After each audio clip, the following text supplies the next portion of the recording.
Bueno, aquí estamos nuevamente para compartir o continuar la clase en el segundo momento, así que vamos a pasar a compartir la filmina en donde habíamos dejado. Centralmente en esta gráfica, la idea es poder comprender las implicancias de lo que supone pensar la familia como una construcción sociohistórica, como una construcción social, que bueno, tal como está punteado allí en la filmina, y bueno, vamos a ir también con Pilar recorriendo un poquito las imágenes que acompañan el texto. Por un lado, tiene que ver con la importancia de pensar las tramas vinculares que sostienen esa organización familiar, donde ineludiblemente lo fundante es la presencia del otro, de la otra, donde se juega una ligadura inconsciente, pero decimos nosotras también, es inconsciente, pero es social, forma parte de lo social, y esa ligadura necesariamente es construida a partir de un conjunto de lugares que se nos proponen para ser habitados, para ser construidos, y lugares que necesariamente vamos ocupando, vamos habitando, vamos creando y recreando necesariamente a partir de la dimensión sociodeseante que cada uno, cada una de nosotras tenemos, en tanto somos sujetos sociohistóricos, asujetados a deseos que no siempre controlamos. El segundo punto, Pilar, ¿querés avanzar vos un poquito? Sí, agrego una cosita breve en relación a esta afirmación, que es una afirmación del texto de Liliana con una pequeña modificación de nuestra parte,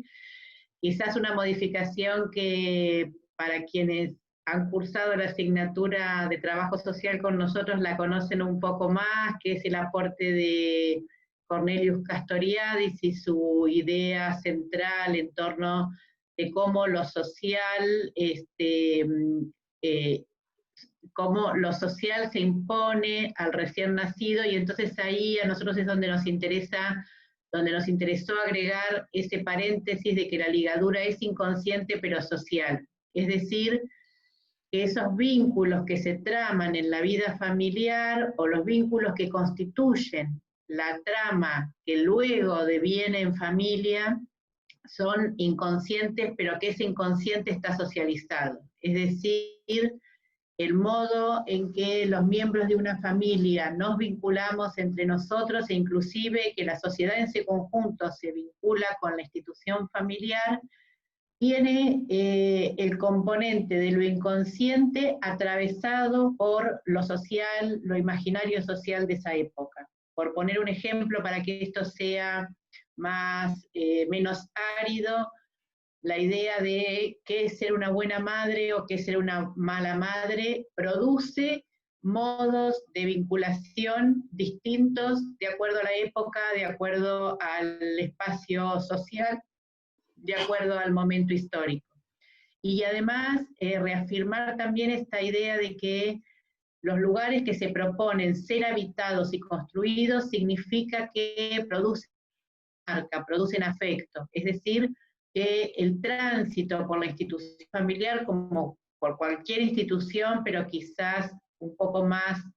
significativamente en una institución tan ligada a los primeros momentos de nuestra vida, marca y produce afectos que van a persistir durante toda la vida, sea para ser afirmados o para ser cuestionados, pero que están allí con como mucha potencia. A nosotros nos interesa como reconocer que las marcas de la vida familiar, sobre todo en los primeros momentos de nuestras vidas, son sumamente significativos, que deben ser trabajados, pero que de nuevo no es lo natural, sino que es lo que la sociedad, a través de la organización familiar, nos propone, nos impone, nos habilita, nos inhabilita. Bueno, en función de esto, el segundo punto que tiene que ver que pensar la familia como construcción social nos obliga a reconocer el lugar del deseo en la crianza y problematizar los roles atribuidos y los desacoples, un poco volviendo a la placa inicial, donde nosotros decíamos cómo la familia se forja en torno de roles fijos, donde la mujer tiene lo doméstico, el varón tiene el lugar de la provisión, donde los adultos tienen determinadas obligaciones respecto de los niños, donde los niños tienen marcados posibilidades o limitaciones, son roles que están atribuidos, pero que no necesariamente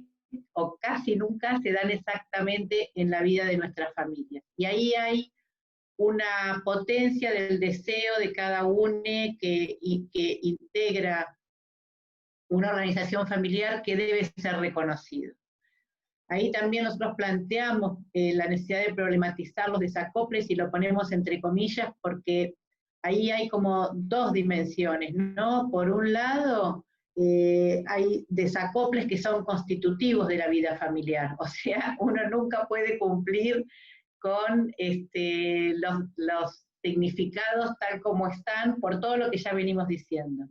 Pero por otro lado también hay desacoples que se producen en torno de las transformaciones que la propia institución familiar viene a dar. Y entonces, por ejemplo, ahí también es muy importante como poner en duda la idea de desacople con una connotación negativa y reconocerlos como parte de procesos instituyentes. No sé, pienso, por ejemplo, las prácticas de triple filiación que vienen dándose en nuestro país, donde hay el reconocimiento de dos madres y un padre respecto de un niño, sea por propuesta al momento de la partida del nacimiento, o sea por resolución judicial. Bueno, esto efectivamente es un desacople a la significación de la familia heteronormativa, pero no necesariamente tiene que ser pensado en clave negativa. Un último puntito respecto a esta cuestión del deseo, me parece que es interesante que nosotros interpelemos, sobre todo quienes venimos de la discusión antigua en contra del patronato y las formas de penalización y de judicialización de la pobreza y de separación de niños pobres de sus familias y toda nuestra militancia por el valor y el derecho a vivir con su familia de origen de los niños. Me parece que alcanza un nivel de tensión o de problematización en función de toda la discusión del movimiento feminista, especialmente por el derecho al aborto legal, y me parece que hay una frase ahí que usamos muy habitualmente, que es esta idea de la maternidad será deseada o no será, para también incorporarlo como elemento que juega en la intervención respecto de mujeres que quizás nunca quisieron, nunca las atravesó el deseo de tener un hijo, que es fruto de situaciones de abuso, y ahí también cómo debe problematizarse nuestra intervención, porque también, así como el aparato judicial y el aparato ideológico del patronato quitó a muchos niños ilegítimamente de su ámbito familiar, a veces una idea muy biologicista puede llevarnos a sostener posiciones muy conservadoras de obligar a mujeres, sobre todo mujeres solas, a que sostengan un vínculo que no puede construirse porque nunca hubo deseo respecto de esa relación, de ese vínculo. Yo, Pilar, digo, como sintetizaría en función de lo que vos planteabas y de lo que por ahí teníamos como propósito con esta gráfica y con este punteo, entonces, que centralmente lo que está en crisis no es la familia en su materialidad, sino una significación imaginaria, volviendo a Castoriadis, respecto de cómo la familia ha sido históricamente comprendida y que justamente esa significación hoy está fuertemente tensionada y cuestionada, porque justamente en estos desacoples que vos decías de poder pensar la sexualidad, la procreación y la convivencia como tres dimensiones muy fuertes que estructuraron la familia moderna, acompañada obviamente de la significación de la composición heterosexual de las parejas y de una dinámica heteronormativa más propia, entre muchas comillas, de la familia nuclear, hoy son puestas en tensión y son pensadas, tal como nos invita Robles, como un instituido cristalizado que requiere ser cuestionado a fin de ser reconocido en ese componente de lo diverso, lo múltiple y lo heterogéneo, y que también, como vos bien traías, por un lado tiene que ver con el propio dinamismo y la propia condición de ser una construcción sociohistórica, pero que a la misma vez los atravesamientos de las transformaciones de la sociedad contemporánea, pensaba, por ejemplo, en el campo de los derechos, digo, por ahí pensar legislaciones como la ley de identidad de género, la ley de matrimonio igualitario, incluso la ley de violencia contra las mujeres, la ley de salud mental, la ley de infancia, necesariamente introducen un conjunto de parámetros que invitan a pensar en esa constitución familiar desde la mirada del reconocimiento de lo diverso y lo múltiple, y necesariamente entonces los arreglos de la organización familiar devienen ineludiblemente otros, ¿no? Así que por ahí dejaría y Sí, pasamos a la sí. siguiente. Perdón. No, pero nos faltarían no, solo una cosa que, bueno, estos son los momentos claves en los que se extraña la presencialidad, porque sería central como el intercambio con las estudiantes y a veces también entre nosotras, que me parece que todo lo que vos traes de los avances legislativos es sumamente importante, pero también ahí yo volvería a tensionar y a poner una pregunta respecto de algunas lógicas muy familiocéntricas de algunas de estos avances legislativos. O sea, si bien es sumamente importante el reconocimiento a la familia que hace, por ejemplo, la ley 26061 y que hace la ley de salud mental,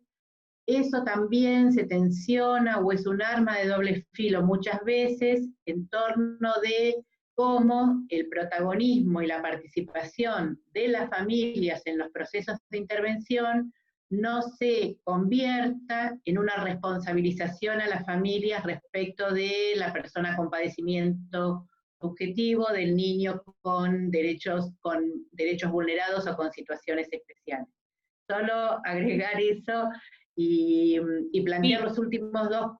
No, que igualmente esto que vos traes tiene que ver con esta preocupación en relación a cómo se la entiende como recurso estratégico capaz de proveer protección frente a las contingencias, digamos, que lo mismo, es una verdad a medias. Efectivamente, bajo algunas coordenadas y en determinadas condiciones materiales, simbólicas y culturales, la familia efectivamente puede operar como un lugar capaz de proveer protección, pero tal como decíamos al inicio, también puede operar en sentido contrario, y obviamente eso nunca debe ser comprendido de manera escindida de lo que implica la protección estatal como un ordenador de la vida social, que es el responsable último de garantizar los derechos, ¿no? Digamos, no leerlo en clave absoluta o lineal. Y me parece, bueno, que también la otra cuestión que nos estaba quedando en el marco de esta gráfica era por ahí hacer como una mínima reflexión de lo que nos traen las imágenes, digo, ¿no? En esto de el último punto, también poder avanzar a reconocer la familia como un sujeto político que viene a tensionar fuertemente el lugar de la familia como el lugar de lo privado, digamos, ¿no? Como el lugar que no tendría una visibilidad o una incidencia en la agenda pública, cuando claramente ahí la imagen esta tan paradigmática de las madres, de las abuelas, muestran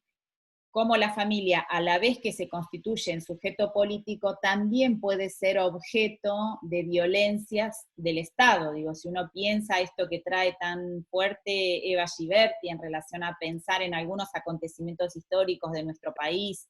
bueno, el más paradigmático tiene que ver con el genocidio, ¿no? Que destruyó un conjunto de organizaciones familiares y destruyó la trama social en general, aunque no solo, digo, uno podría pensar también sucesos como Cromañón, o sucesos como los femicidios, que también se producen, digamos, sobre una persona, pero que nunca los efectos son individuales, sino que los efectos son necesariamente siempre sociales y operan sobre esas tramas sociales, convocando a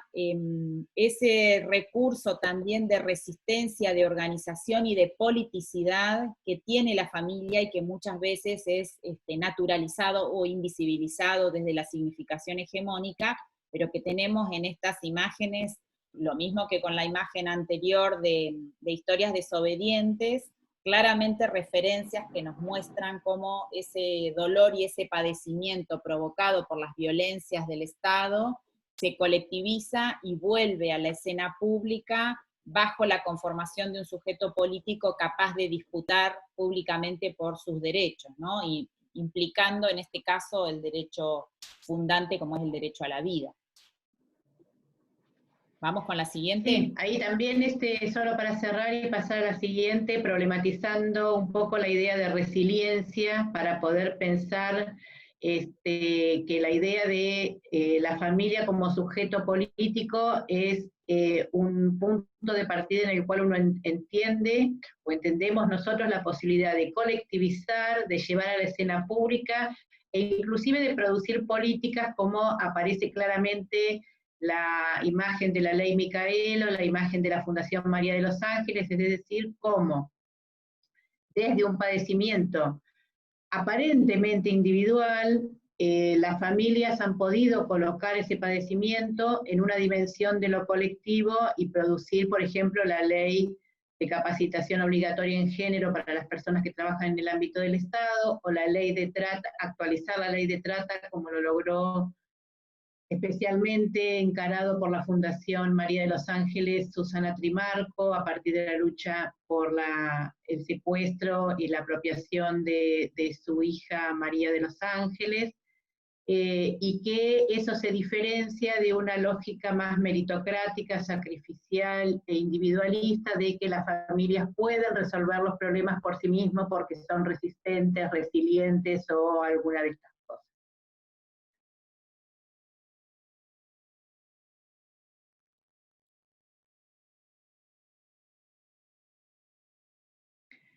Retomamos entonces esta idea que está planteada tanto en Robles como en Rubinich, en los distintos autores, también Liliana Barge en cierto punto,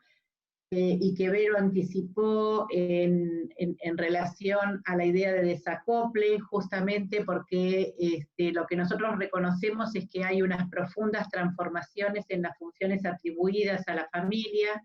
Por eso un poco así como provocativamente ponemos la imagen de la familita perfecta estallada, ¿no? Mamá, papá, dos hijitos, y estallada, porque ahí lo que aparece es fuertemente, desde nuestro punto de vista, el reconocimiento de que hay la continuidad de un discurso que sustenta la familia, incapaz de producir la misma efectividad que produjo en otros momentos. Como decía Vero anteriormente, lo que más afirmaríamos desde estos autores es que no se trata de una crisis en sí misma de la familia, sino de una crisis de un modo de pensar la familia, fundado básicamente en el patriarcado y sus componentes estructurales. Hacemos un paréntesis para tomar lo que Lucas Rubinich trae en su investigación. Ahí aparecen figuras icónicas figuras de familias icónicas, perdón. Por un lado la familia Ingalls como la familia más prolija y parecida a esa significación donde el amor todo lo puede, siempre sufren pero la pasan bien y son sacrificados, y la señora cocina muy bien y el papá trabaja mucho, etcétera, etcétera. Para pensar también la familia Simpson, que es la que trae Rubinich desde su investigación, básicamente porque él investiga consumos culturales de jóvenes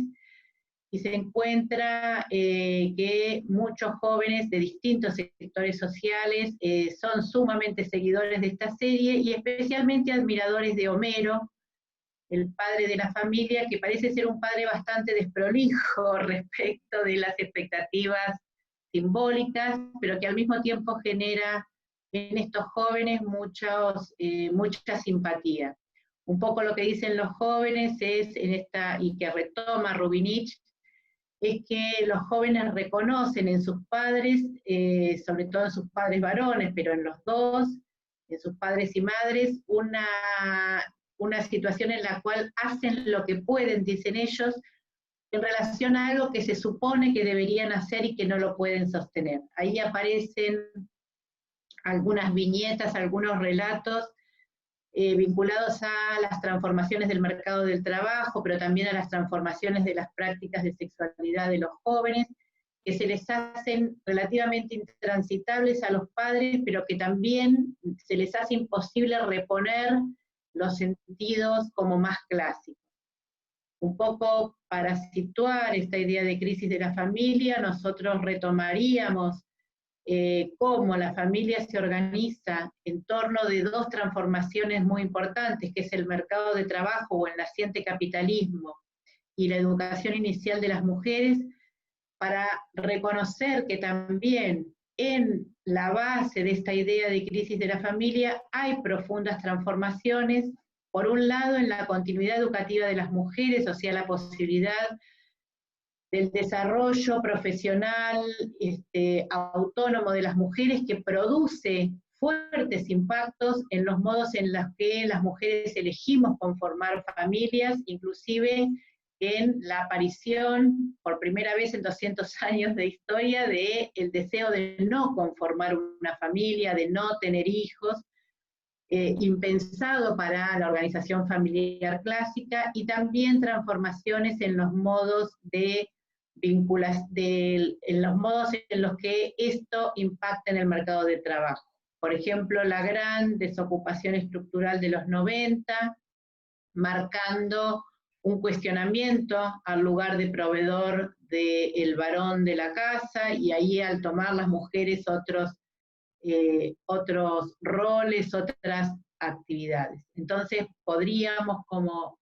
significar dos aspectos centrales en la idea de crisis de familia. Por un lado, que se producen profundas transformaciones en esas funciones atribuidas. Ahí los autores también señalan, por ejemplo, todo el desarrollo de las técnicas de fertilización como un elemento que hace a que pueda separarse la parentalidad de la conyugalidad, o sea, se pueda tomar la decisión de ser padre o madre más allá de tener una pareja formal y estable, etcétera. Y también, como segundo elemento, reitero, perdón, porque con el ejemplo se dispersó un poco, un primer elemento, las profundas transformaciones objetivas en el mundo del trabajo, en las prácticas de nupcialidad, maternidad, paternidad, etcétera. Y por otro lado, el reconocimiento de que lo que más está en crisis no es estrictamente la familia, sino el modo imaginario de cómo deben ser las familias. Sí, yo agregaría, Pilar, en función de lo que venías planteando, claramente también lo interesante de pensar, lo vienen diciendo varias feministas frente a la preocupación del incremento de situaciones de violencia de género en el contexto de la pandemia y del aislamiento preventivo social y obligatorio, como también ahí hay un nuevo desacople en esto del varón proveedor yendo a trabajar, y qué pasa con cómo eso es tensionado también transitoriamente en este contexto coyuntural, y la gran pregunta de si eso tiene, tal como se supone, una incidencia en el incremento de la violencia de género al interior del espacio familiar. Y agregaría también, digo, que a partir de estas reflexiones y de las profundas transformaciones, esta idea que trae Robles de pensar a la familia como una unidad dividida, digamos, ¿no? Como decíamos, como un instituido ya cristalizado que requiere ser deconstruido para poder ser pensado como esta unidad dividida, tensionada, sujeta a fuerzas instituyentes. esto que trae la Filmina en el último punto, digamos, fuerzas instituyentes en continuo devenir dialéctico, digo, donde también los lugares ocupados por los diferentes integrantes de la familia son lugares tensionados, son lugares contradictorios, son lugares ambivalentes, digo, bueno, ahí también el desarrollo de Rubinich es bien interesante para pensar esto de la autoridad paterna que está fuertemente anclada con esta condición de provisión o de proveedor en tiempos de crisis del mercado de trabajo, de la inserción laboral, donde no se da para todos, bueno, cómo se produce ese desacople entre masculinidad y autoridad, y cómo si esa cuestión no es tramitada y no es leída, incluso desde la intervención profesional, corremos un alto riesgo de reproducir esa lógica de violencia en este movimiento de seguir sacralizando, ¿no?, la figura de la autoridad adulta, que como dice Rubinich, que me gustó mucho también, seguir sosteniendo, dice él, una tradición deshilachada, agujereada, perforada, que es necesario volver a rearmar para, bueno, para poder leerla en su novedad. ¿Estamos Sí, pasando? ahí me parece que, sí, adelantada, pero me parece que hay algo de lo que trae Rubinich que es muy ilustrativo, que es esta idea de Gramsci, de que lo viejo no acaba de morir, lo nuevo no acaba de nacer, porque es lo que plantea y nosotros afirmaríamos fuertemente respecto de la familia esto, es que hay una mirada sacralizada respecto de la familia que está, bueno, todo esto deshilachada, agujereada, pero que no hay una otra totalidad de sentidos que se erija como ordenadora de la familia. Ahí me parece que dos cosas agregaría. Por un lado, el reconocimiento de que si bien nosotros venimos hablando de familia, la materia se llama familias y tiene un sentido teórico y político que es el reconocimiento de que nunca hubo una sola familia, que el nominar la familia en singular supone aferrarse, querramos o no, a ese modelo ideal, y reconocer que muy habitualmente ese modelo ideal está más cerca de la propuesta de la familia burguesa que de la familia obrera, ¿no? Donde también las familias de sectores populares no necesariamente o muy habitualmente se distanciaban más de este modelo ideal. Y que nosotros muchas veces en la intervención social estamos más convocadas a estas organizaciones familiares, entre otras cosas porque el Estado suele cuestionar ese desacople entre la figura ideal de la familia burguesa de clase media y las familias de los sectores populares. Ahí un llamado de atención a todos nosotros que pertenecemos a sectores medios respecto de cómo es necesario problematizar y analizar nuestra propia experiencia familiar para que no funcione trasladando la idea de que aquello que nosotros hemos vivido es lo que los demás deberían hacer y edificar nuestra intervención profesional en torno de nuestras frustraciones o éxitos en nuestra propia trayectoria familiar. Eso digo por un lado, familias en plural, familias que casi nunca se parecieron a estos parámetros y que al mismo tiempo son parte de prácticas familiares que quizás ahora se instituyen con más frecuencia, con más masividad a la totalidad del conjunto social. Y por otro lado iba a decir un segundo punto que se me está como yendo, como igual que en la presencialidad, pero bueno, era pensar las familias en plural, reconocer que las familias de sectores populares quizás nunca tuvieron esta cercanía y ahí lo recuerdo, poder pensar que si decimos que la familia, esta idea de un instituyente en permanente devenir, si decimos que la familia es una institución histórica, también poner una pregunta respecto de la persistencia de la familia como organización social, ¿no? Porque a veces también me parece que lo que sucede es que producimos una especie de elasticidad en la definición de familia, con esta idea de que múltiples vínculos conforman la familia, entonces mis amigos son hermanos, mi perro es mi familia, y ahí a mí me parece que siempre es interesante poder pensar que efectivamente hay algo de la autorrepresentación que es muy importante, pero que también a veces hay algo del pensamiento este conservador, como diciendo todo es familia, porque volvemos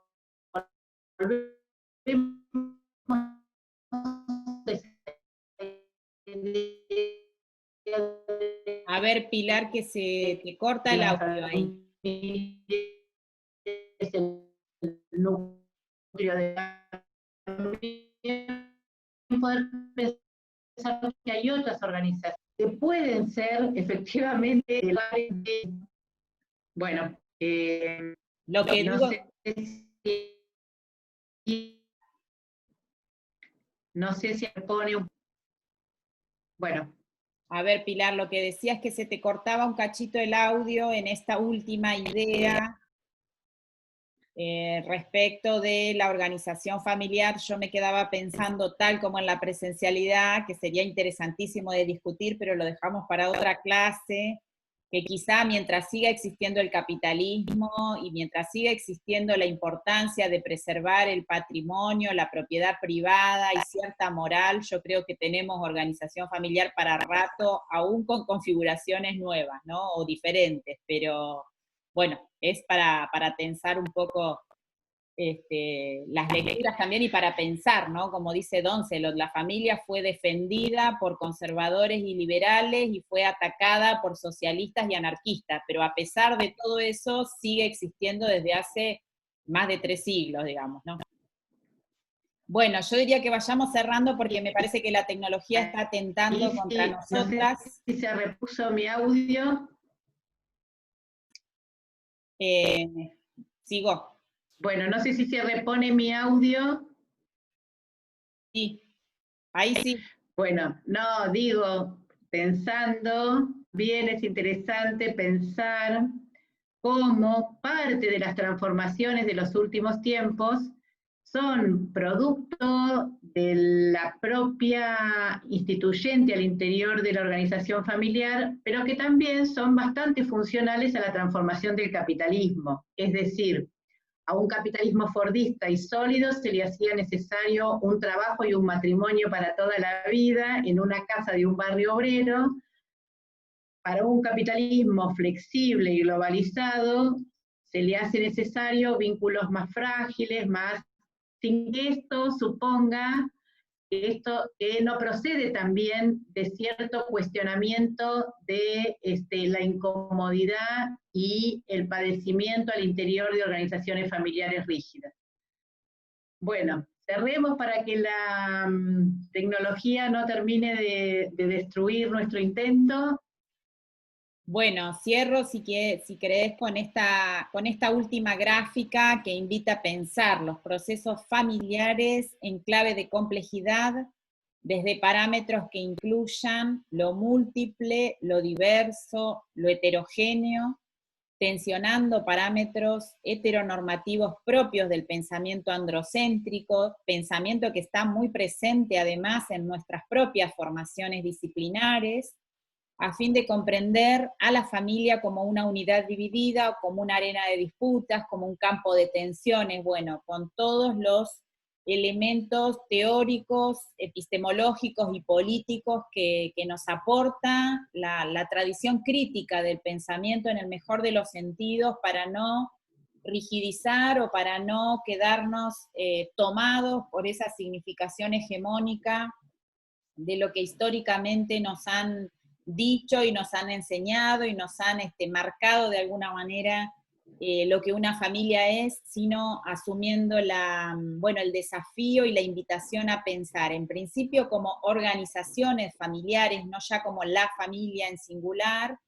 y a pensarla desde las prácticas, desde lo que en sí las familias nos muestran y nos devuelven cotidianamente, empezando en primer lugar, diría yo, hasta por las nuestras, digamos, ¿no? Con lo cual, para la intervención profesional me parece que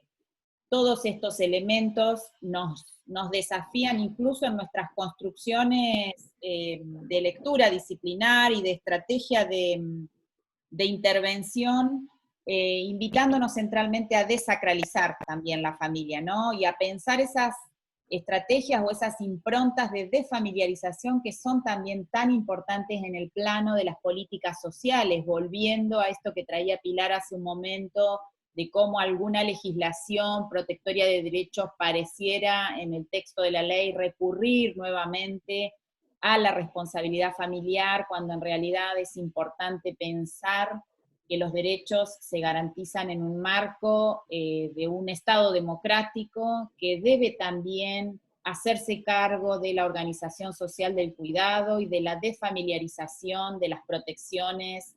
de cada sujeto en el marco de nuestra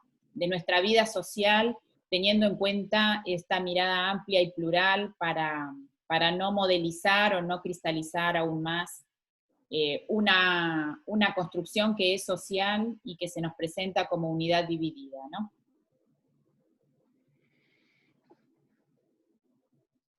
Pasate si querés a la última imagen, que es solo para cerrar el texto y que es una recomendación de visitar el lugar donde se pueden bajar algunas de estas imágenes que usamos, que es un museo virtual, una iniciativa de artistas para colaborar con un comedor de la Villa 31 y que te podés bajar las imágenes colaborando económicamente o no, pero que tiene unas imágenes fantásticas y que esta pareciera ser, ponerle una familia cocinando.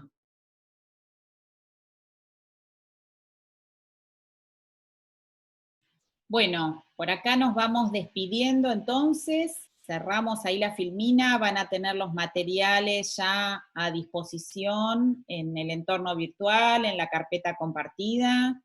Nos seguimos leyendo, nos seguimos escuchando y quedamos a disposición, obviamente, para cualquier duda o consulta que en el transcurso de estos 15 días quieran acercarnos. Y bueno, buena suerte, buena semana. Y Pilar, no sé si querés hacer tu despedida final y vamos cerrando esta. No, para cerrar, que les proponemos un trabajo práctico que tiene consignas, está también en la carpeta, tiene consignas muy simples en función de un recorrido reflexivo de los textos. No se espera que reproduzcan los textos, sino que elaboren respuestas en función de armar algún diagrama conceptual entre varios textos, de retomar la idea de conservación de los hijos en Doncelot y de pensar algunas cuestiones de la significación sobre familia y crisis de familia a partir de la propuesta de ver unas películas y comentarlas.